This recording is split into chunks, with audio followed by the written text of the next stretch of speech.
आज हामी माझमा हुनुहुन्छ डिलिराम खनालजी। उहाँलाई तपाईँले चिनिरहनु भएको छ, एकदम प्रखर वक्ता, कहिलेकाहीँ कमेडी कहिलेकाहीँ जोक, त्यसपछि गहकीलाई कुरा गर्ने एकजना सामाजिक अभियन्ता तथा राजनीतिक विश्लेषक। आज हामी उहाँसँग अन्तरङ्गै कुराकानी गर्नेछौँ। अन्तरङ्ग कुराकानीको अर्थ के लाग्यो भन्दाखेरि अब देशमा जुन घटनाहरू घटिरहेको छ यो खास गरी चर्चा गर्न लायक छ अथवा नालायक छ, यीबाट सुरु गरौँ। कुन चाहिँ विषय? थुप्रै छ नि। सर्वप्रथम 304औं पृथ्वी जयन्ती तथा राष्ट्रिय एकता दिवसको उपलक्ष्यमा सम्पूर्ण बुवा आमा दाजुभाइ तथा दिदीबहिनीहरूमा हार्दिक मङ्गलमय शुभकामना। राष्ट्रिय एकता कायम रहोस् र आम नेपाली जनताले एउटा असल अभिभावक यो सालभित्रैमा पाऊँ भन्ने कामना पनि गरौँ। फेरि पनि पृथ्वी जयन्तीको हार्दिक मङ्गलमय शुभकामना। दिल्ली सर, म एउटा कुरा शुभकामना आइहाल्यो, सबैलाई शुभकामना हाम्रो तर्फबाट पनि, फ्रिप्रेस अनलाइनको तर्फबाट पनि। मैले दिल्लीजीसँग जान्नु खोजेको कुरा चाहिँ के भन्दाखेरि एउटा दरबार भत्काएर दिल्ली दरबार धाउने जुन अहिले लर्को चलिरहेको छ नि, तपाईँको भाषाबाट तपाईँले त उहाँलाई विभिन्न तरिकाले भन्नुहुन्छ, भुसिया सुसिया के भन्नुहुन्छ, जुन नेताहरूको जुन दिल्ली दौडा छ नि, पहिला बाबुराम भट्टराई गए, त्यसपछि मयूँ भन्ने प्रचण्ड गए, त्यसपछि स्वर्णिम वाग्ले, मोन्डो डक्ट्रिन भन्छन् उहाँलाई चाहिँ, उहाँहरू उता दिल्ली गए। अब त दिल्लीले नेपालमा के पकाउनु खोजेको छ? होइन, अब दिल्ली भनिहाल्नुभयो तपाईँले। एउटा दिल्ली म यहीँ छँदैछु, तपाईँ दिल्ली मेरै चरणमा आएर खनालजी लौ न केही गरौँ, उपाय बताइदिनु भने भए त उपाय म बताइदिन्थेँ। त्यहाँ जाने होइन कि त्यो जस्तो कस्तो हुन्छ भन्दाखेरि समस्या हामीमा यहाँ छ भने हामीले समाधान यहीँ खोज्नुपर्छ, होइन? तपाईँको चाहिँ नि विदेशी भूमिमा गएर समस्या खोज्नु भनेको जस्तो उहाँले त भनिराख्नु भएको छ नि त, कम्फर्टेबल सरकार आदि इत्यादिको विषयमा झन् त्यसले के भन्छ भने समस्यामाथि अरू समस्या थप्छ कि। त्यो त विगतदेखि थपिरहेको हो, त्यसो अझै कति थप्ने? नेपाली जनतालाई के शान्तिसँग बाँच्न नदिने तपाईँहरूले? तपाईँहरूको चाहिँ नि यो चाहिँ जुन पदको लोभ छ, यो पद भनेको अस्थायी हो, राष्ट्र भनेको थाहै हो। राष्ट्रलाई चाहिँ तपाईँको चाहिँ के छ भने मन र मस्तिष्कमा राखेर तपाईँहरू किन क्रान्ति गर्नुहुन्न? यो आदर्श भयो है अहिले चाहिँ। अब यो त कस्तो भयो भन्नुहुन्छ भन्दाखेरि यी कुराहरू भन्यो भनेदेखि गाली खाइन्छ। समस्या त्यहाँनिर छ कि समस्या जहाँ छ उपचार त्यहीँ हुनुपर्ने। अब उहाँहरू के छ भने समस्या अरू चाहिँ बल्दाउन चाहनुहुन्छ, लम्ब्याउन चाहनुहुन्छ। त्यसको ज्वलन्त उदाहरण भनेको दिल्ली दौरा हो, होइन? र जति पनि सन्धि सम्झौता भए होइन विदेशी भूमिमा, त्यसले नेपाल र नेपालीको भलो गरेको कुनै पनि उदाहरण मैले देख्दिनँ, होइन? त्यसको लागि ल यो चाहिँ ठिक छ भनेर चाहिँ भनिदिन सक्ने कोही नेताहरू हुनुहुन्छ भने कृपया म अबुझलाई बुझाइदिनुहोस्, ताकि हो यो त राम्रै पो भएछ भन्ने चाहिँ निष्कर्षमा आम नेपाली जनता पुग्न सकौँ। तर त्यो पनि छैन, यो पनि छैन। र एउटा सानो उदाहरण म तपाईँलाई दिन्छु। जस्तो लामो इतिहास भएको चाहिँ पार्टी भनिन्छ नेपाली कङ्ग्रेस, र काङ्ग्रेसको चाहिँ दम्पति जुन जेएनजीको आवरणको जुन चाहिँ आन्दोलन भयो र पिटाइ खाने चाहिँ अवस्था आयो नि त। अब यो त पहिले नै स्क्रिप्ट तयार थियो भन्दा कोही पत्याउँदैन, भएको कुरो भनौँ गाली खाइन्छ उल्टो। र तपाईँलाई मैले भन्छु त्यहाँ एउटा मैले यो कुरो जनतालाई भनिदिनु पनि पर्छ र आम जनताले यो थाहा पाउनुपर्छ। जस्तो शेरबहादुर देउवा र आर्जु भाउजू जुन भनिन्छ नि त, राष्ट्रिय भाउजू भन्ने चाहिँ जुन एउटा परिपाटी छ, त्यसमा चाहिँ यो जुलिया चाङ ब्लकले नै जोडी बाँधिदिएको र विशेष गरी उहाँहरूले काम भनेको चाहिँ संयुक्त राज्य अमेरिकाको लागि गर्ने र विशेष गरी उहाँहरू चाहिँ अमेरिकाले पालित प्रदर्शित गरिएका वफादार कुकुर हुन् भनेर चाहिँ जुन एउटा मिडियामा चाहिँ सार्वजनिक बहसको विषय बनेको छ। यद्यपि मान्छेलाई कुकुरसँग तुलना गर्न पनि चाहिँ म चाहिँ चाहन्न। किन चाहन्न भने उहाँहरूको चाहिँ विवेक बुद्धि भनेको भुस्या कुकुरको भन्दा पनि निम्न स्तरको रहेको विभिन्न घटनाहरूले प्रमाणित गरेको अवस्था छ। र त्यो कुकुर, तपाईँ र कुकुरमा के फरक छ भन्नुको तात्पर्य हामीले यसरी जोडी बाँधिदिएर तिमीलाई चाहिँ यो ठाउँमा पुर्याइदिएका छौँ, तिमी अहिले चाहिँ गर्दा गर्दै हतियार पनि चाहिँ चाइनाबाट किन्ने, अनि त्यो चाहिँ टेलिकमका विभिन्न चाहिँ उपकरणहरू हुन्छन् नि, त्यो पनि र यो 5G 6G के भन्छ नि, त्यो पनि चाइनाबाटै चाहिँ ल्याउने भनिसके पछाडि स्क्रिप्ट अनुसार चाहिँ काम भयो र हाम्रो वफादारिता गर्नुपर्ने ठाउँमा त्यो गरेनौ भनेर नि त्यो प्रश्न गरेर नि गरे हो। तपाईँ र यो कुकुरमा के फरक छ? लाचार चाहिँ तपाईँको चाहिँ आर्जु भाउजूले के भन्नुभयो भने केही फरक छैन, ऊ पनि घाइते छ, म पनि घाइते छु। पिटाइ खाएपछि घाइते हुन्छ। यद्यपि कसैलाई पनि चाहिँ कानुन हातमा लिएर कुटपिट गर्नु भनेको चाहिँ म यो चाहिँ म ठिक मान्दिनँ है। जस्तो उहाँहरूले चाहिँ जे अपराध गर्नु भएको छ त्यसको चाहिँ एउटा निश्चित चाहिँ कानुन छ, होइन? त्यो कठोरामा उभ्याएर चाहिँ तपाईँको चाहिँ के छ भन्दाखेरि कानुनले चाहिँ निर्धारण गरेको जे छ सजाय त्यो चाहिँ उहाँहरूले भोग्नुपर्ने अवस्था हो। तर अब जनता यति आक्रोशित भएको रहेछन्, त्यो आक्रोशले चाहिँ के छ भन्दाखेरि एउटा 4 खुट्टे कुकुर र 2 खुट्टे चाहिँ तपाईँको चाहिँ कुकुरमा चाहिँ के छ भने के छ भिन्नता भन्दा केही पनि रहेनछ भन्ने कुरो उहाँहरूले बोल्नुभयो। र जस्तो अहिले चाहिँ उहाँ पनि चाहिँ दिल्ली दौडमै चाहिँ सहभागी हुनुहुन्छ। उहाँको त भाइ नै मैले हेरेर होइन, अब त्यो त भाइटिका लाग्यो, रक्षाबन्धन गरेको सामान्य कुराहरू नि, त मेरो पनि चाहिँ इन्डियामा कोहीसँग सम्बन्ध होला त्यस्तो होइन, हुन्छ नि त त्यो सामान्य कुराहरू यसलाई मैले चाहिँ वर्णन गर्न चाहिन्न। तर मैले के भनिरहेको छु भने विनम्रतापूर्वक सर्वदलीय जुन छन् नि नेताहरू, तपाईँहरू चाहिँ अब लेनदेन नगर्नुहोस्, थपक्कसँगले चाहिँ नेपाल आउनुहोस् र के गर्नुहोस् भनेदेखि यो जुन मितिमा चाहिँ चुनाव घोषणा गरिएको छ नि त्यसलाई सार्नुहोस् न, सार्नुहोस् कि पछाडि अगाडि सार्ने, अगाडि सार्ने किन सार्ने भने तपाईँहरू बनाइसक्नुभयो पुरानो होइन। नयाँको चाहिँ तपाईँको चाहिँ त्यो सेन्ट के हालेर चाहिँ त्यो दुर्गन्ध चाहिँ अलिक कम भएको छ, कम गराइएको छ कृत्रिम रूपमा। तर त्यो झन् चाहिँ तपाईँको चाहिँ अझ पुराना भनिएका 35 वर्ष 36 वर्षदेखिका सिनु भए, कति गराउँछ 36 वर्षको सिनु, उनीहरू भनेको चाहिँ 100 वर्ष अगाडिदेखिका सिनु त्यो चाहिँ कृत्रिम ढङ्गले चाहिँ छोपछाप गरिएको छ। र चुनाव चाँडै सारौँ, सकिन्छ भने माघे सङ्क्रान्ति 1 गते भनौँ 2 गते चाहिँ चुनावमा जाउँ। र यो अहिले जुन नयाँ भनिएका जुन छन् नि उनीहरूलाई चाहिँ शासन सत्तामा ल्याइदिउँ के ढिलो भयो। किन भन्दाखेरि हिजो त थोरै मात्रै खरानीको ढिस्का भयो नि त मुलुक चलेर, एकपल्ट यो मुलुकमा चाहिँ तबाह भन्ने कुरो के हो त्यो चाहिँ जनताले बुझ्यो के। किनभने हामीले बारम्बार दलबाट मुलुक चाहिँ दलमा चाहिँ फस्यो, यो चाहिँ सितिमिति यो उक्सिने अवस्था म देख्दिनँ। त्यसो भए हुनाले जे चाहिँ तपाईँको मास्टर प्लान हो, मास्टर माइन्डहरूले चाहिँ तपाईँको चाहिँ पर्दा पछाडि बसेर जे डिजाइन गरेका छन् फागुनतिर किन पुर्याउनु, माघैमा गरौँ भन्ने कुरा हो कि मेरो चाहिँ चाहना थियो। होइन यस्तो हो क्या दिदी सर, मेन कुरो के हुन्छ अरे अब अहिलेको तपाईँको भेनेजुएलाको पनि एउटा रिफ्रेस छँदैछ, राष्ट्रपतिलाई नै उठाएर लान सक्ने शक्ति छ होइन। यसरी त्यसमा चाहिँ तपाईँ भए पनि उठाउनुहुन्थ्यो, म भए पनि होइन, मैले भन्नु खोजेको यसमा क्लियर गरिदिउँ है जनतालाई। हो, कुनै पनि एउटा सार्वभौम सत्ता सम्पन्न राष्ट्रको चाहिँ निर्वाचित तपाईँको राष्ट्रपतिलाई त्यसरी उठाएर लानु चाहिँ अन्तर्राष्ट्रिय जगतमा पनि चाहिँ यो के छ कानुन विपरीत हो, अन्तर्राष्ट्रिय कानुनको चाहिँ तपाईँको चाहिँ उल्लङ्घन भएको बर्खिलाफै भयो होइन, त्यो छँदैछ। तर पनि हामीले बुझ्नुपर्ने कुरा के हो भने त्यहाँको जुन तेल छ नि, तेल कहाँ छ भनेर त्यसले खोज्ने पनि अमेरिकी अन्वेषकहरू थिए। यो सत्य चाहिँ भन्नै पर्छ कि। त्यस पछाडि चाहिँ नि लगानी गरेर चाहिँ तपाईँ उत्खनन गर्ने पनि अमेरिकन कम्पनीहरू नै भए। सारा भयो जब चाहिँ तेल उत्खनन हुन थाल्यो नि अनि तँलाई दिन्न भन्नु जस्तो चाहिँ अपराधिक चाहिँ तपाईँको चाहिँ मानसिकताको त त्यो उपज हो नि त। तर पनि उठाएरै चाहिँ लगिहाल्नु हुँदैन थियो भन्छु म। सारा अन्वेषण गर्ने अमेरिकी कम्पनी, लगानी गरेर तेल उत्खनन गर्ने अमेरिकी कम्पनी, उनीहरूको त लगानी त थियो नि त। अनि लास्टमा तँलाई दिन्न भन्दा रिस उठ्दैन, लाखा भनेर भनिदिएको। र मैले चाहिँ पछिल्लो समय यसो हेरेँ, यो जस्तो युगे चावेजदेखि लिएर अहिलेको चाहिँ निकोलस मुदुरोसम्मका चाहिँ अभिव्यक्तिहरू सुने कि यति हाँसो त तपाईँहरू हेर्नु होला त्यहाँ होइन। नत्र लिङ्क चाहियो भने म पठाइदिन्छु, अमेरिकापट्टि माया फर्काउनु होइन। अनि चाहिँ तिमीहरू साम्राज्यवादीहरूलाई हामी घुँडा टेकाउँछौँ भनेको छ, कहिले के भनेको छ, कहिले के भनेको छ, हाम्रो चाहिँ पक्षमा मित्र राष्ट्र चाहिँ चीन र रसियाहरू छन् भन्छन्, आफू केही गर्न नसक्ने। अनि चाहिँ चीन र रसियाको हवाला दिने, आखिर चाहिँ ओछ्यानबाटै उठाएर लाँदा चीन र रसियाले निजहरूको चाहिँ जीवन रक्षाको लागि के कल कदमी गर्यो त, यो त प्रश्न त उठ्यो नि त। भनिसकेपछि मेरो भनाइ के हो भने म को हुँ, म कति हुँ, मैले चाहिँ गर्न सक्ने मेरो चाहिँ योग्यता दक्षता काबिलियत कति हो त, त्यो पनि तपाईँको नजरअन्दाज नगरिकन एकरो रूपमा चाहिँ आफूभन्दा शक्तिशालीसँग अनाहकमा न्यु खोज्नु भनेको चाहिँ मुजुरोको नियति भोग्नु पर्ने चाहिँ यो आम जगतले पनि बुझ्नुपर्छ। र साथसाथै तपाईँको चाहिँ के छ भन्दाखेरि देउवा दम्पति त धेरै भाग्यमानी छन् यो मामिलामा, किनभने उनीहरू त टपक्क टिपेर थपक्क लगेका छैन नि, पिटाइ मात्रै खाए। र अहिले स्क्रिप्ट अनुसार के आयो भन्दाखेरि यो जुन अहिले नेपाली कङ्ग्रेसको चाहिँ विशेष महाधिवेशन जुन छ नि त, विशेष महाधिवेशनमा आरजुलाई जुन आनमान सान दिएर राखिएको थियो कृत्रिम रूपमा, मैले अघि कृत्रिम भन्ने शब्द प्रयोग गरेको थिएँ नि त, कृत्रिम रूपमा जसरी राखिएको थियो त्यो कृत्रिम चाहिँ तपाईँको चाहिँ यो ढल्छ कि ढल्छ नै। र अहिले उनीहरूको ठाउँमा अहिले गगन एन्ड कम्पनीहरूलाई चाहिँ अगाडि सार्ने जुन जमर्को गरिएको छ नि त, अब यसले चाहिँ त्यो ठाउँमा आउने गगनै हुन्।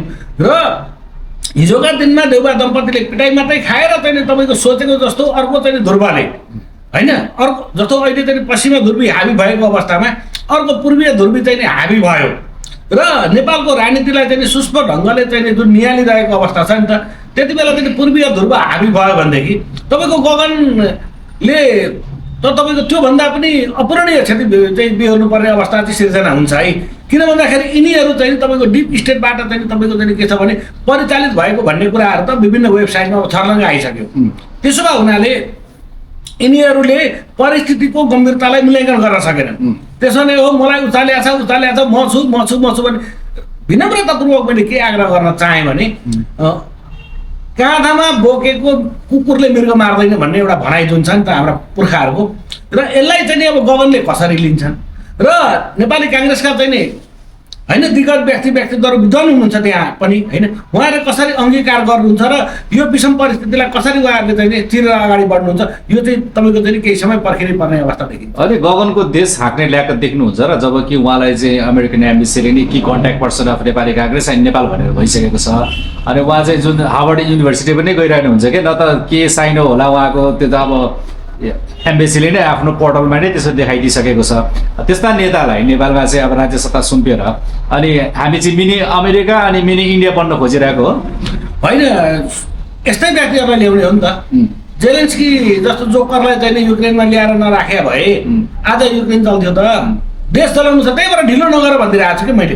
मार्च 2 मै चुनाव गरौँ न। अनि यो जुन अहिले हाम्रो जुन एकीकरण भइसक्यो कुलमानदेखि बालेनदेखि रवि लामे छानेको राष्ट्रिय स्वतन्त्र पार्टीको जुन माहौल छ नि, मैले अब अनेस्टली भन्नुपर्छ कि जुन चाहिँ मैले हरेक ठाउँमा जाँदाखेरि उनीहरूको माहौल चाहिँ एकदम राम्रो छ, राम्रो छ। माहौल चाहिँ तपाईँको चाहिँ पुराना दलहरूले नै गर्दै अब तपाईँलाई मैले विनम्रतापूर्वक के आग्रह गरेँ, मेरो क्वेसन चाहिँ के छ भन्दाखेरि तपाईँलाई चाहिँ माहौल त राम्रो भइहाल्यो होइन। अब त्यसले अब निर्वाचनमा अब कति परिणाम आउँछ त्यो पनि छुट्टै कुरा भइहाल्यो। तर जुन तपाईँले एकदम त्यो एन्टी तालले उहाँहरूको चाहिँ त्यो विरुद्धमा बोल्नुहुन्छ त्यो तपाईँको कुरा भयो, त्यो पनि ठुलो कुरो भएन।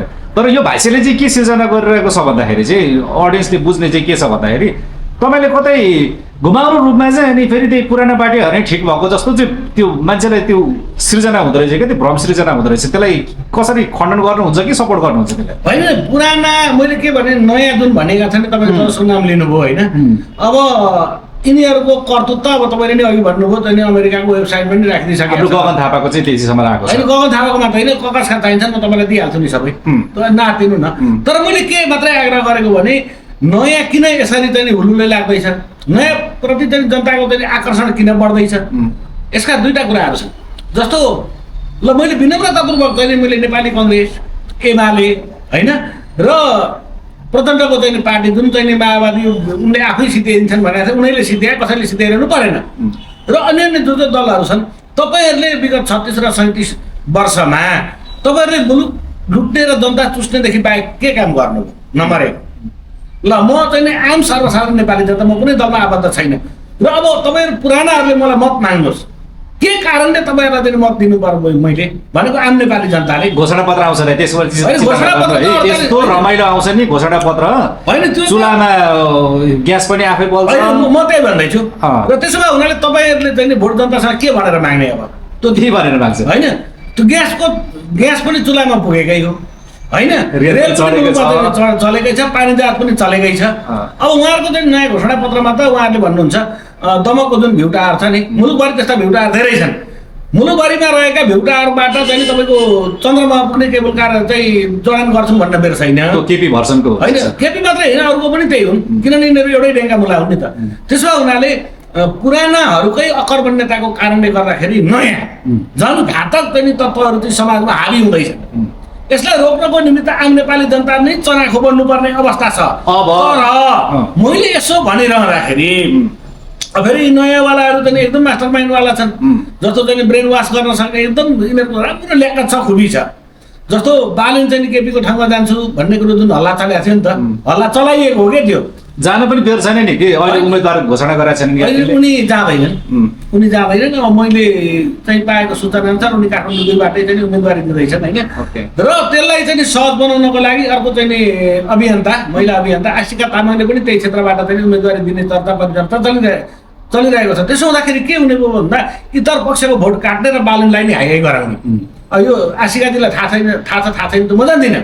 तर काठमाडौँ जस्तो चाहिँ सचेत मतदाता भएको ठाउँमा त यसरी यो किसिमका चाहिँ व्यक्तिहरू निर्वाचित भएर सिंहदरबार जलाउँछन् भने है। र र जो चाहिँ व्यक्ति मुलुक चाहिँ तपाईँको जलिरहेको छ, मान्छे अनाहकमा मरिरहेका छन्, त्यो अवस्थामा जेल ब्रेक गरेर चाहिँ तपाईँको चाहिँ पुरै चाहिँ प्रधानमन्त्री चाहिँ खान चाहिँ होइन आउँछन् भने यस्ता व्यक्तिलाई के कारणले मतदाताले भोट हाल्ने? त्यसो भए उनीहरूले मैले के भन्छु भने निर्वाचन साधन हो, साध्य होइन। साध्य चाहिँ कहाँ हो? त्यहाँ जाउँ न हामी, होइन र? अनि हामीले चाहिँ तपाईँको चाहिँ अन्तिम निचोडमा पुग्नै सक्दैनौँ, खालि सतही कुरा मात्रै बहस गरिरहेका छौँ कि। यसले गर्दाखेरि अन्ततः के हुने भयो भन्दाखेरि जस्तो 46 को परिवर्तन पश्चात चाहिँ के भयो त भन्दाखेरि माओवादी विद्रोहको चाहिँ तपाईँको जन्म भयो। 46 पछि नै हो नि त यो त विद्रोह भन्नुहुन्छ, द्वन्द्व भन्नुहुन्छ होइन, यो त तपाईँको चाहिँ खाओवादी द्वन्द्व भन्छन्, चिया पसलमा होइन, यो त जनतालाई नि सोध्नु तपाईँले, यो माओवादी साओवादी के होइन, खाओवादी त प्रचण्डले नि प्रमाणित गरिदिए। र त्यसको अतिरिक्त चाहिँ तपाईँको चाहिँ वैशाली त्रिसाठीको परिवर्तन पछि झन् देश चाहिँ भड्खालामा गयो। र अहिले नयाँ भनिएकाहरू जुन हुन्छन् नि त हो, यिनीहरू आउँदाखेरि यसले थप चरम सङ्कटको चाहिँ सामना गर्नुपर्छ आम नेपाली जनताले निकट भविष्यमा। यो कुराहरू चाहिँ तपाईँहरूले चाहिँ होइन राख्नुहोस्।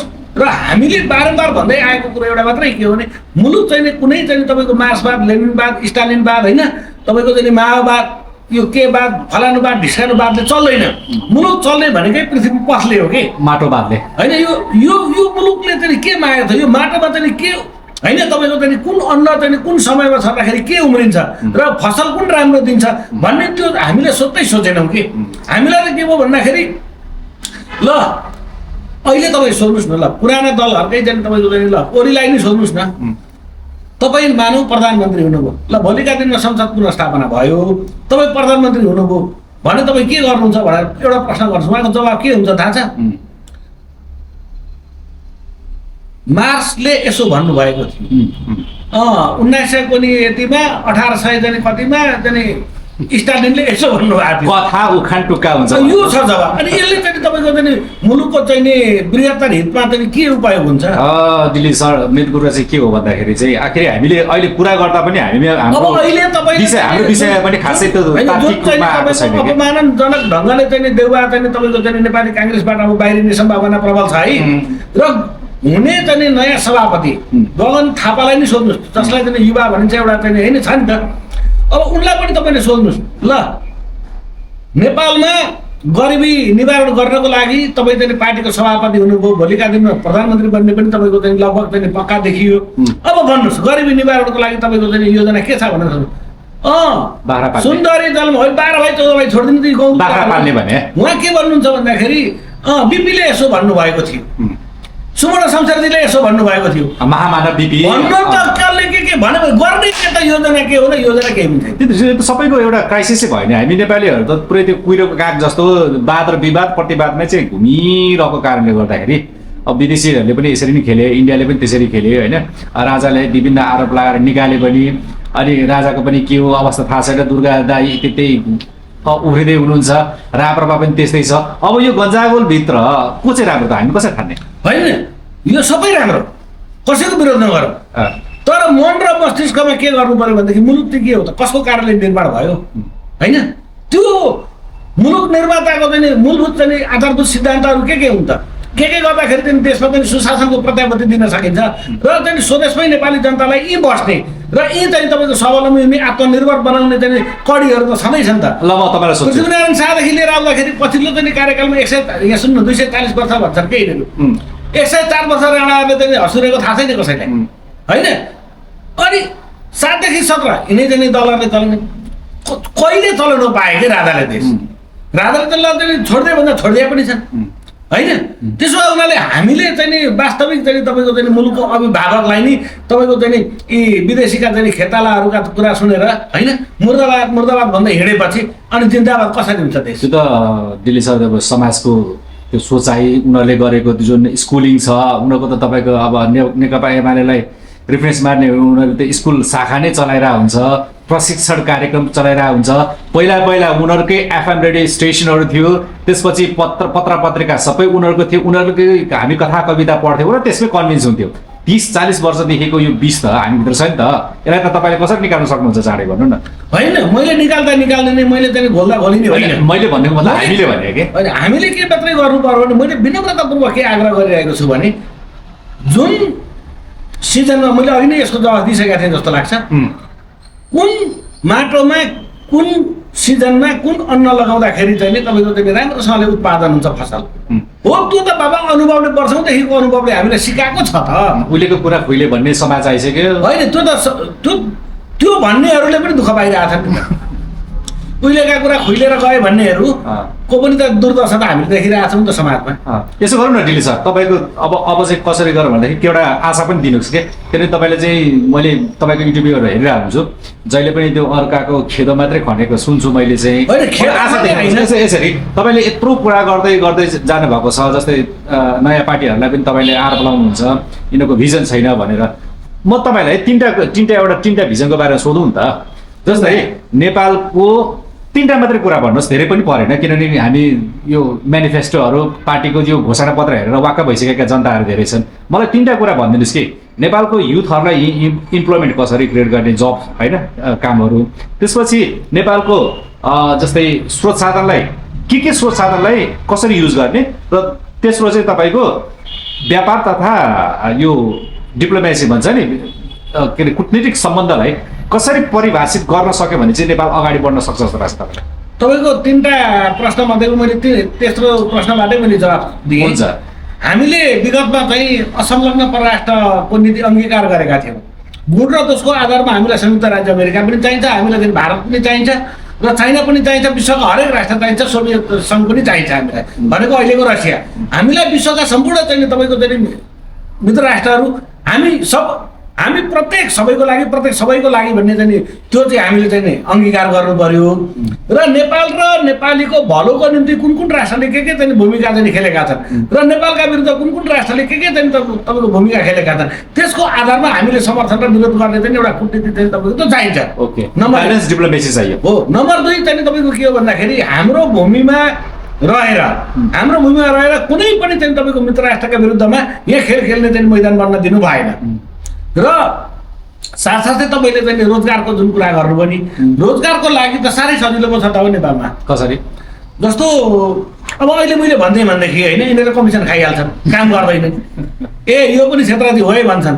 मैले पटक भनेको छु, धेरै पर्दैन। अहिलेको चाहिँ नि विनिमय दर अनुसार 45 अर्ब रुपियाँ राज्यले विनियोजन गरोस् हो। र तपाईँको चाहिँ खाडी राष्ट्रमा रहेका मलेसियामा रहेका लगायतका चाहिँ विश्वभरि छरिएका नेपालीहरूलाई घर आयो भने स्वदेश फिर्ती हुनासाथ चाहिँ तपाईँको फेरि रोप्ने बित्तिकै फल्दैन। फेरि हामी गोर्खेहरूको पनि कस्तो छ भने तुरुन्त अहिलेको भरे चाहियो, जादुको छडीले त चल्दैन नि त। 6 महिना धैर्य गर्नुहोस्। त्यो 6 महिनामा तपाईँहरूलाई हामी यो सामान उत्पादन गर भन्छौँ, त्यो राज्यले खरिद गर्छ। उधार हो तपाईँको चाहिँ नि सामान त चाहिँ तपाईँको चाहिँ नि उत्पादन भयो, राज्यलाई चाहिँ उनीहरूले बुझाए पनि। अनि पैसा भुक्तानीको लागि माइती घर मण्डलमा आएर बसिरहनु पर्दैन। उखु किसानहरूको चाहिँ हालत देख्नुहुन्छ नि त। अनि चिनी मिलले पैसा दिन्छ, त्यो हुँदैन। तपाईँलाई अग्रिम पैसा दिन्छौँ हामी, राज्यले दिन्छ, त्यो प्रतिनिधि हामीले दिन्छौँ नि त। त्यो विश्वास पनि हामीले दिलाउँछौँ। खाता खोल्नुहोस् ब्याङ्कमा, र तपाईँलाई चाहिँ ल बिउको चाहिँ सुरु भयो, एडभान्स दिने हो, दिनु पऱ्यो नि त। गोडमेल गर्नु पर्यो, त्यसको लागि ज्याला दिने हो। अनि सम्पूर्ण रूपमा चाहिँ तपाईँको तयारी भइसके पछाडि एउटा डिपो हुन्छ। जस्तो डिपोको लागि हामीले के गर्छौँ भन्दाखेरि जस्तो वडा कार्यालय छ नि त, त्यो सामान चाहिँ वडा कार्यालयसम्म ल्याइदिनुहोस्। जस्तो कहीँ कुनै वडा त तपाईँको पनि कस्तो पनि छ भने अति विकट पनि छन् कि। अनि त्यो विकट भएको ठाउँमा चाहिँ नि वडासम्म ल्याउने त चाहियो नि त, डिपोसम्म। अनि के गर्ने भन्दाखेरि जस्तो के छ नि त उपायहरू, स्टेजरमै पो ल्याउने हो कि, अथवा चाहिँ घोडा खच्चरहरू के छन्, अथवा विकल्प हामी दिन्छौँ, यसरी ल्याउनुहोस् है भनेर।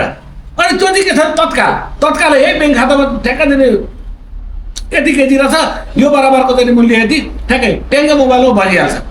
हामी यसरी चाहिँ नगदमा चाहिँ तपाईँको हामीले चाहिँ नि किसानहरूसँग नगदमै खरिद गर्छौँ, र त्यो सामग्रीबाट चाहिँ हामीले उत्पादन गर्छौँ। त्यही त 45 अर्ब अहिले 46 जति भयो, किनभने पाउन्ड अलिकति बढेको छ। त्यो बेलायतबाट मेसिन ल्याउँछौँ हामी, सामान्य छ क्या यी कुराहरू। त्यसमा उनीहरूले खाडीमा चाहिँ तपाईँको चाहिँ 30,000 40,000 कमाउनेले घरमा बसेर घरको भात खाएर 20,000 भए पनि मान्छन् कि, किनभने देश बनाउनु छ नि त, देश त सबैको हो नि त। त्यसमा उनीहरूले उत्पादनमा विशेष चाहिँ जोड दिनुपर्ने, उत्पादनै निल भयो कि मुलुकमा। जस्तो अहिले तपाईँ भन्नु न, लगभग चाहिँ 6.5 खर्ब जतिको त हामीले धान र चामल मात्रै आयात गरेछौँ। त्यो 6.5 खर्ब रुपियाँ बराबरको चाहिँ किसानलाई हामीले चाहिँ वितरण गर्ने भने के हुन्छ अवस्थालाई भन्नुहोस् त। भनेपछि यो सबै चाहिँ तपाईँको कमिसनमुखी अर्थतन्त्र भयो र आयातमुखी अर्थतन्त्र भयो। आयातमुखी अर्थतन्त्रले चाहिँ संसारका कुनै पनि राष्ट्र चाहिँ समृद्ध भएका छैनन्। त्यसो भए हुनाले आयातमुखी अर्थतन्त्रलाई चाहिँ विस्थापित गरेर स्वदेशी उत्पादन, स्वदेशी कच्चा पदार्थमा आधारित मजौला, साना तथा मजौला होइन र चाहिँ तपाईँको घरेलु उद्योगहरू जुन जुन छन् नि त, त्यो विगतमा चाहिँ राजा महेन्द्रको चाहिँ योगदानको चाहिँ जुन चर्चा गर्छौँ हामी, यसो भन्दाखेरि यो प्रतिक्रियावादी कुरो गरौँ भनिहाल्छन्। उत्पादन गरौँ, जनतालाई चाहिँ घर घरमै रोजगार दिउँ भन्दाखेरि प्रतिक्रियावादी हुन्छ, होइन नि भने यो हो, यो चाहिँ हो तपाईँको अग्रगामी छलङ प्रचण्डले भनेको चाहिँ यो हो, घर घरमा चाहिँ तपाईँको रोजगार। यहाँ त कस्तो हो भनेदेखि नारा त आकर्षक ल्याए यिनीहरूले, गाउँ गाउँमा सहकारी, घर घरमा रोजगारी जुन छ नि त। यहाँ त अहिले कस्तो आयो भने गाउँ गाउँमा सहकारी, पार्टी पार्टीमा चाहिँ ठगकारी भयो कि भनिसकेपछि जनता त त्यहाँबाट पनि पीडित भयो। जनतालाई चाहिँ तपाईँको के छ भने जति नै सुकै दलले जे ठुला कुरा गरे भने आर्थिक रूपले सम्पन्न नबनाउन्जेलसम्म कुनै पनि राष्ट्रको चाहिँ उन्नति, प्रगति र चाहिँ समृद्धि हासिल गर्न सकिँदैन। रह्यो कुरो अब विद्यार्थीहरूलाई के गर्ने भन्ने कुरा चाहिँ गर्नु, सबैभन्दा पहिले हामीले यो चाहिँ यो जुन शिक्षा जुन छ नि, यो शिक्षामा आमूल परिवर्तन गराउनुपर्छ। जस्तो तपाईँको चाहिँ ए फर एप्पल भन्ने ठाउँमा के अरे आई फर चाहिँ जे फर जिसस भन्ने पढाइन्छ नि, त्यो होइन त ए फर अर्जुन भनेर पढाउन केटाकेटीलाई। के हो त यो अर्जुन भन्ने भन्दाखेरि 5 खण्ड मध्येमा चाहिँ साइलाबाई होइन कसै एउटा हाम्रो चाहिँ यसले के गरेको त भन्दाखेरि ओहो यो पो रहेछ त हाम्रो कल्चर भन्ने चाहिँ साना नानी बाबुहरूको दिमागमा पनि त्यो जरा गाडेर बस्छ। अनि तपाईँको एफ फर के भन्दाखेरि फाल्गु नन्द भनिदिउँ हामी, बी फर बुढा सुब्बा, ओहो यस्तो पो रहेछ त होइन। अनि जे फर जीवित देवी कुमारी, यसरी चाहिँ P for Parshuram, S for Shiv होइन। यसरी चाहिँ तपाईँको चाहिँ शिक्षामा व्यापक आमूल परिवर्तन नगरुन्जेलसम्म त्यही किसिमको चाहिँ जे पढ्छन् त्यही गर्ने हो नि त। त्यसो हुनाले हाम्रो चाहिँ हरेक जात जातिको धर्म, संस्कार, संस्कृतिलाई चाहिँ तपाईँको चाहिँ शिक्षा क्षेत्रमा हामीले चाहिँ तपाईँको चाहिँ व्यापक रूपमा चाहिँ अध्यापन गर्न सकेको खण्डमा मात्रै चाहिँ एउटा संस्कारको चाहिँ तपाईँको चाहिँ के छ भने थालनी पुनः सुरु हुन्छ। त्यसले नै तपाईँको चाहिँ जग बलियो बनाउँछ। अब यहाँ त कस्तो हो भन्दाखेरि कति पढिसक्दा उही आइकम्बीको 15मा 5 कम भने जस्तो त्यो अर्थै भएन नि। अब यो त चाहिँ तपाईँको चाहिँ विदेशीहरूले थोपार्दै छन् चाहिँ नयाँ शिक्षा भनेर, अनि यहाँ पढ्छन् हाम्रा नानी बाबुहरू, अनि जेएनजीको आवरणमा चाहिँ ल भ्रष्टाचार गर्न पनि उनीहरूले नै सिकाउँछन्, अनि सडकमा पनि उनीहरूले निकाल्छन्, अनि कहाँ लुकेर ताकी गोली हालेर मार्छन् हाम्रा नानी बाबुहरू। भनेपछि यो गलत शिक्षाको कारणले गर्दाखेरि मुलुकको चाहिँ तपाईँको सर्वाङ्गीण विकासको निम्ति चाहिँ बाधक भयो र शिक्षा क्षेत्रमा हामीले आमूल परिवर्तन त गर्नै पर्छ। ओके, अब अब अन्तिमतिर छु राज सर। अब एकता दिवस पनि भोलि हो क्यारे होइन, भोलि एकता दिवस होइन त? हजुर।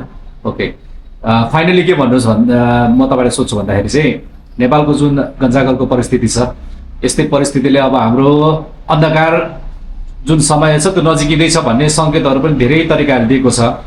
आदि अगाडिको सन्नाटा जस्तै भएको छ। अब चाहिँ कङ्क्रिटली फाइनलमा मलाई भनिदिनुहोस् कि चुनाव पछाडिको नेपालको भविष्य कस्तो होला? 48 को चुनाव पछाडि मुलुकका चाहिँ उद्योग धन्दा कल कारखाना ध्वस्त भए, यो त मान्नुहुन्छ नि? मैले आरोप त लागेको देखेको छु मैले। जस्तो अहिले चाहिँ एउटा सामाजिक सञ्जालमा पुरै भाइरल छ, जस्तो तत्कालीन समयमा शाही नेपाल वायुसेना निगम जुन चाहिँ हाम्रा चाहिँ 26 वटा जहाजहरू चाहिँ होइन आकाशमा चाहिँ वेल परफर्मिङ एयरलाइन्स थियो, प्रफिट तपाईँको चाहिँ दिल्लीको चाहिँ एयरपोर्टमा चाहिँ तपतपै पानी चुहिँदाखेरि नेपाल चाहिँ एयरपोर्टको चाहिँ हेर्नुहोस् त्यो झिलिमिली अब बिचराहरूलाई चाहिँ इन्डियन एकजना बिजनेसम्यान है आरएनएसीमा चढेछन्, एयर इन्डियाको टिकट पाएनन्, आरएनएसीमा चढौँ भनेर आउँदाखेरि क्यान बियर हुन्छ नि, सान मिगेलको फोटो देखिरहेको थिएँ मैले, अनि त्यो देख्छ नि यो के हो भन्दाखेरि यो बियर हो, उसले त त्यो क्यानको बियर देखेकै होइन रहेछ। अनि पछि त अरू साथीहरूलाई आरएनएसीमै चढ्ने निःशुल्क चाहिँ बियर खाना पाइँदो रहेछ। त्यो स्ट्यान्डर्ड थियो कि त्यो पनि ध्वस्त बनायौँ हामीले, त्यो त मान्नुहुन्छ नि, त्यो त आरोप होइन नि। र त्यस पछाडि चाहिँ तपाईँको एमाले भन्ने अर्को खतरनाक पार्टी छ जसको चाहिँ तपाईँको चाहिँ विष्णु रिमाल चाहिँ अध्यक्ष थिए। त्यो चिफन भन्नेको आवरणमा मुलुकका चाहिँ तपाईँको चाहिँ प्राइभेट क्षेत्रका यी जति पनि छन् नि उद्योग धन्दा कल कारखाना, त्यो मोजाक टाइल्सहरू होइन, गार्मेन्टहरू, यो गलैँचाहरू तपाईँलाई थाहा छ कि छैन? थाहा छ। यी सम्पूर्ण चाहिँ ध्वस्त पारियो, चाइल्ड लेबर लगाएर ध्वस्त पार्यो त्यो। अनि भनिसके पछाडि के गर्न खोजिआयो? देशलाई भर्तालो हाल्नु पर्छ, आफू अगाडि बढ्नु पर्छ। तपाईँ आफै भन्नु न, तपाईँको चाहिँ नि जस्तो म क्याम्पस पढ्दाखेरि मेरा सहपाठी चाहिँ नि होइन तपाईँको चाहिँ नि छात्राहरू जुन हुन्छ नि कति राम्रो चाहिँ तपाईँको साडी चोलो लाएर चाहिँ नि कलेज आउने अब अहिले त चाहिँ नि के लाएर आउँछ त तपाईँले देखिराख्नु भएको छ भने त्यो चाहिँ तपाईँको चाहिँ सुतीको साडी चाहिँ तपाईँको चाहिँ घर घरमै रोजगार नि तानमा टक्क बुन्ने कति 250 त त्यो थियो त्यो पनि बन्द गराइयो भनिसके पछाडि यी घरमै बन्ने चिजहरू र चाहिँ आफ्नो चाहिँ सिप के छ क्षमता के छ त्यो चाहिँ कसले के जानेको छ त्यो राज्यले त्यसलाई संरक्षकत्व प्रदान गरेर निजको चाहिँ नि पारिश्रमिकलाई उचित तरिकाले सम्बोधन गर्न सक्यो भने त्यसै पनि घर घर रोजगार होइन बेरोजगार कोही पनि बस्नु पर्दैन होइन मैले चाहिँ तपाईँलाई सोधेको चाहिँ चुनाव पछाडि चाहिँ सरकार त गठन होला एकछिन चुनाव पछाडितिर नजानु न तपाईँ त्यस पछाडि मैले के भन्दै थिएँ भन्दाखेरि अनि त्यो किसिमको हामीसँग योजना केही पनि भएन लुटी ल्यायो भुटी खायो त योजनादेखि बाहेक केही पनि भएन तत्कालीन आपतकालीन र दीर्घकालीन योजना तिनवटा हामीले तर्जुमा गर्नुपर्छ र जहाँसम्म तपाईँले अब चाहिँ भन्नुभयो त्यो चाहिँ उहिले नै पृथ्वीनारायण शाहले आफ्नो दिव्य प्रदेश मार्फत चाहिँ अथवा पढाउँदैनन् हामीलाई हाम्रा नानी बाबुले पढेकै छैन पृथ्वीनारायण शाह भनेको को भनेर नाम लियो भनेदेखि त तपाईँको चाहिँ तपाईँले भने जस्तै यी प्रतिगमनकारी पश्चगामी पुरातनवादी रूढिवादी के हो रूढिवादी भने त्यो बेला चाहिँ दिएको पृथ्वीनारायण शाहको दिव्य प्रदेश अहिले चाहिँ तपाईँको चाहिँ मित्र राष्ट्र चीनले पनि तपाईँको अङ्गीकार गरेको छ थाहा चाहिँ छैन मलाई त्यति ज्ञान भएन हो झिकी कटक नगर्नु झिकी कटक गर्नु चाइनाले संसारमा चाहिँ अमेरिका जस्तो चाहिँ कुनै राष्ट्रपतिलाई टिपेर त उठाएको छैन नि हो बम बारुद पड्काउँदा युद्धमा पनि सामेल भएको छैन तर उसको चाहिँ देशमा उसैको चाहिँ टेरिटोरीमा कसैले चाहिँ आक्रमण गरेर चाहिँ झिकी कटक चाहिँ गर्छ हो यी किसिमका चाहिँ उपदेशहरू खोइ कहाँ लागु भए त र मैले तपाईँलाई भने त्यसका अतिरिक्त हामीले चाहिँ बहुराष्ट्र कम्पनी उनीहरूलाई पनि चाहिँ तपाईँको चाहिँ स्पेस दिनुपर्छ रोजगारीको नयाँ नयाँ चाहिँ वातावरण त त्यहाँबाट सिर्जना हुन्छ नि तर अब यहाँ त कस्तो छ भन्दाखेरि अमेरिकी साम्राज्यवाद मुर्दाबाद बनिएको छ भारतीय विस्तारवाद मुर्दाबाद बनिएको छ इन्ट्रेस्टिङ त के छ भन्दाखेरि जसले अमेरिकी साम्राज्य भनेको छ नि उसैको तल्लो चाडेर सत्तामा जान्छ उनीहरूकै छोराछोरी सबै अमेरिकामा छन् भन्दैछु त अनि यो चाहिँ यी छर्लङ्ग चाहिँ आँखाले देख्दा देख्दै नेपाली जनता अब यस्तैका पछि लाग्छन् भनेदेखि त ठिकै भयो मङ्गलले आफ्नो ढङ्गले त्योदेखि बाहेक मैले के भन्नु ल ठिक छ अहिलेको चुरी फेरि जो नेताहरूको र तपाईँ चुनाव पछाडि के हुन्छ भन्नुभयो नि चुनाव पछाडि भनेको चाहिँ मुलुक चाहिँ जे जति दलदलमा खर्छ नि अरू त्योभन्दा चाहिँ हजारौँ गुणा बढी नेपाली जनताले विपत्तिको सामना गर्नुपर्छ 100% हो यो 100%। अनि भएन भने के अन्त अहिले हेर्दै जानु न अब मैले त भनेकै हो 64 मा नगर भन्दा गर्ने जनता नै तर नेपाली जनताहरूको अब आरोप लगाए जस्तो हुन्छ म विनम्रतापूर्वकै भन्न चाहन्छु ढिलो हुनुभन्दा चाँडै सचेत हुनुको राम्रो हो दिलीप सरले पनि भन्नुभयो अँध्यारो दिनको परिकल्पना गर्दैछौँ हामी तर मैले अहिले पनि के भनिरहेको छु भने सम्पूर्ण चाहिँ दलहरूलाई त्यता होइन यता हो होइन तपाईँको हैदराबाद हाउसमा समस्या समाधान हुँदैन मालिकै उही छन् त हो होइन त्यहाँबाट समस्या समाधान निस्किँदैन समस्या समाधान भनेको निर्मल निवासै हो गाली गर त्यस्तै आरोप लगायो तर मैले चाहिँ भनेको कुरो मेरो ढिलो नगराई भोलि चाहिँ मुदुराको भन्दा पनि हालत चाहिँ लादेन र चाहिँ तपाईँको चाहिँ सदनको जस्तो चाहिँ स्थिति बिहोर्न पनि सक्नु पर्ला है तिमीहरूले त्यसलाई पनि म चाहिँ नकार्न सक्दिनँ किनभने तिमीहरूको बेहोरै त्यस्तो छ सबैको लागि धन्यवाद इलाम सर धेरै धेरै धन्यवाद ल हस्